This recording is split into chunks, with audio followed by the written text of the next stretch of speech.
Hello Radhe Krishna. कैसे हैं आप लोग? उम्मीद करते हैं अच्छे होंगे, मस्त होंगे, स्वस्थ एंड बिंदास होंगे। मैं आप लोग के सामने बहुत ही फैंटास्टिक नाच गीत लाई हूँ। आप लोग सुनिए और बताइए आप लोग को ये मेरा नाच गीत कैसा लगा। हे माई ससुर में नमवा कमाई आइन, माई ससुर में नमवा कमाई आइन, कमाई आइन हो कमाई आइन, कमाई आइन हो कमाई आइन, माई ससुर मनमवा कमाई आइन, माई ससुर मनमवा कमाई आइन।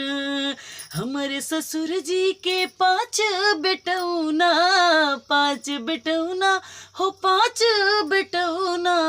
हमारे ससुर जी के 5 बेटौना, 5 बेटौना हो 5 बेटौना।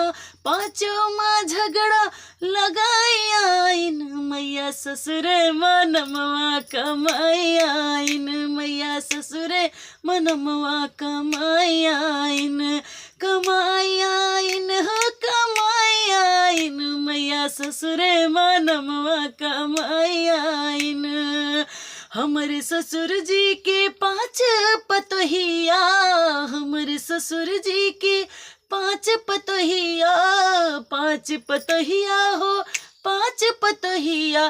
पाँचों का हम अलगाई आइन, मैया ससुर मनमवा कमाई आइन, मैया ससुर मनमवा कमाई आइन। हमारे ससुर जी के 5 बिटियावा, 5 बिटियावा हो 5 बिटियावा।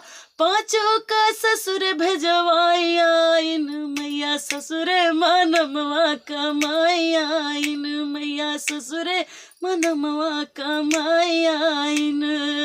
अरे सास ससुर कई अदरो न करलिन, सास ससुर कई अदरो न करलिन। अरे उनसे जाई जदवा लिखवाई आइन, मैया ससुर मनमवा कमाई आइन, मैया ससुर मनमवा कमाई आइन।